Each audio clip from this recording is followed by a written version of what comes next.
तो नमस्कार किसान साथियों, मध्य प्रदेश में गेहूं के पंजीयन शुरू हो चुके हैं। अगर हम तारीख की बात करें तो 7 फरवरी से लेकर 7 मार्च तक किसान साथी एमपी उपार्जन पोर्टल के जरिए अपने पंजीयन करा सकते हैं। गेहूं के पंजीयन में अभी सबसे ज़्यादा दिक्कत किसानों को गिरदावरी को लेकर आ रही है। अगर आप पंजीयन केंद्र पर जा रहे हैं, पंजीयन कराने जा रहे हैं, तो वहाँ पर किसानों की गिरदावरी जो होती है वो गेहूँ चढ़ा हुआ नहीं बता रहा है, जिसके कारण कुछ किसानों का पंजीयन नहीं हो रहा है। तो ये समस्या अगर आपको आ रही है तो आज का वीडियो लास्ट तक देखिएगा। मैं आगे आपको पूरी डिटेल बताने वाला हूँ कि किस तरह से इस समस्या का आप समाधान कर सकते हैं। इसके अलावा कुछ किसानों को दिक्कत ये हो रही है उनके मोबाइल पे ओटीपी नहीं आ रहा है। तो ओटीपी से रिलेटेड समस्या का समाधान आप कैसे कर सकते हैं, इसके बारे में भी आपको बताने वाला हूँ। इसके अलावा आप कहाँ से पंजीयन करा सकते हैं, समिति की जो ऑफ़िशियल अपने सोसाइटी होती है, सहकारी केंद्र होते हैं, उसके अलावा आप कहाँ से पंजीयन कर सकते हैं। सीएससी एमपी ऑनलाइन के माध्यम से अगर आप पंजीयन कराते हैं, तो वहाँ पर आपको क्या-क्या डॉक्यूमेंट देने पड़ेंगे और कितना पैसा आपका लगेगा। तो इन सभी सवालों के जवाब आज के इस वीडियो में आपको मिलने वाले हैं, तो वीडियो को अंत तक ज़रूर देखिएगा। तो मेरा नाम है कपिल और आप देख रहे हैं सरकारी खबर यूट्यूब चैनल। आज के इस वीडियो में हम गेहूँ पंजीयन से रिलेटेड सभी सवालों के जवाब किसानों को देने वाले हैं। तो वीडियो को एंड तक देखिएगा और चैनल को ज़रूर सब्सक्राइब करके जाइएगा। किसान भाइयों, सबसे पहले जैसा कि मैंने आपको वीडियो की शुरुआत में बताया है कि 7 फरवरी से मध्य प्रदेश में गेहूँ के पंजीयन शुरू हो चुके हैं। आखिरी तारीख अगर बात करें तो अंतिम तिथि इसकी 7 मार्च है, जो कि इस बार बहुत कम समय दिया गया है। हर बार आपको डेढ़ महीने से लेकर पौने 2 महीने तक का समय पंजीयन के लिए मिलता था। हालाँकि इस बार जो 7 मार्च अंतिम तिथि है, तो ऐसा 100% अनुमान है कि तारीख आगे बढ़ेगी। फिलहाल अभी 7 मार्च तक पंजीयन हो रहे हैं, लेकिन अगर तारीख आगे बढ़ती है तो ऐसा माना जा रहा है कि 15 अप्रैल तक आपको पंजीयन करने का मौका दिया जा सकता है। लेकिन आप अंतिम तिथि का इंतज़ार ना करें, समय से पहले ही अपना पंजीयन करा लें। पंजीयन के लिए दस्तावेज़ की अगर बात करें, तो अगर आप पहले से पंजीकृत किसान, यानी कि हर साल आप गेहूँ का पंजीयन कराते हैं, तो आपको पुराने पंजीयन के माध्यम से ही नया पंजीयन करा लेना है। इसमें आपको किसी भी अदर डॉक्यूमेंट की आवश्यकता नहीं लगेगी।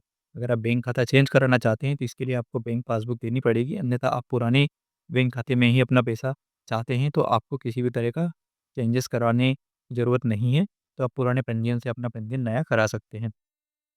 एक बात ये भी है कि इस बार डीबीटी को बहुत ही ज़्यादा महत्व दिया गया है। पिछली बार क्या था कि इस लगातार जितनी भी पिछले वर्ष हम पंजीयन कराते थे, तो हर बार जो हमारे पंजीयन पे जो बैंक खाता हम दर्ज करवाते हैं, उसमें पैसा आ जाता था अगर डीबीटी एक्टिवेट नहीं रहता था। लेकिन इस बार सरकार ने स्पष्ट किया है कि किसान साथियों को अपना डीबीटी एक्टिवेट कराना है और 3 बैंकों के नाम भी बताए हैं, ऐसे 3-4 बैंक के नाम बताए हैं, जिसमें अगर आपका डीबीटी लिंक है, तो आपको पैसे का भुगतान नहीं किया जाएगा और हो सकता है कि उन किसानों को पंजीयन ही ना किया जाए। तो इनमें से सबसे पहला बैंक है एयरटेल पेमेंट बैंक।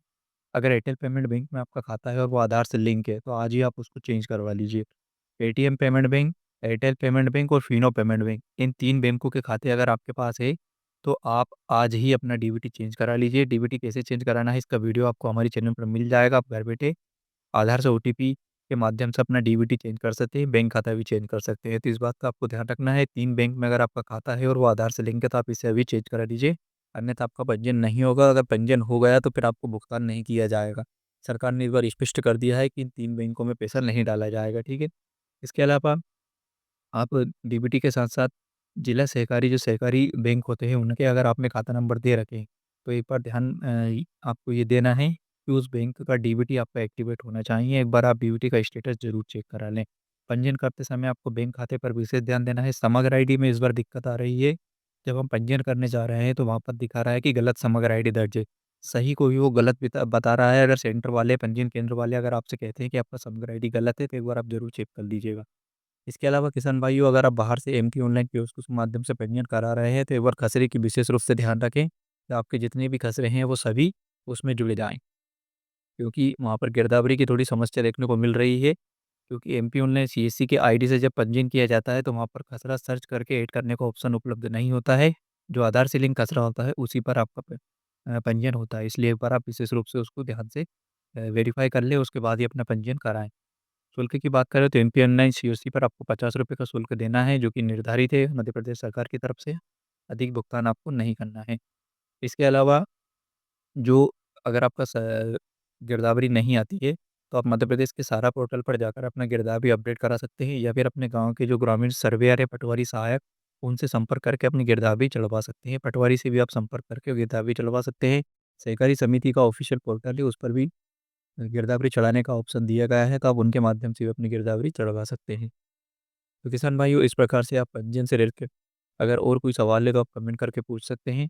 अंतिम तिथि जैसा कि मैंने बताया 7 मार्च अंतिम तिथि है, 7 मार्च से पहले-पहले आप अपना पंजीयन करा लीजिएगा। अगर कोई भी सवाल है तो आप बेझिझक कमेंट कर दीजिएगा और इस वीडियो को सभी किसानों के साथ शेयर करना एवं चैनल को सब्सक्राइब करना बिल्कुल नहीं भूलें।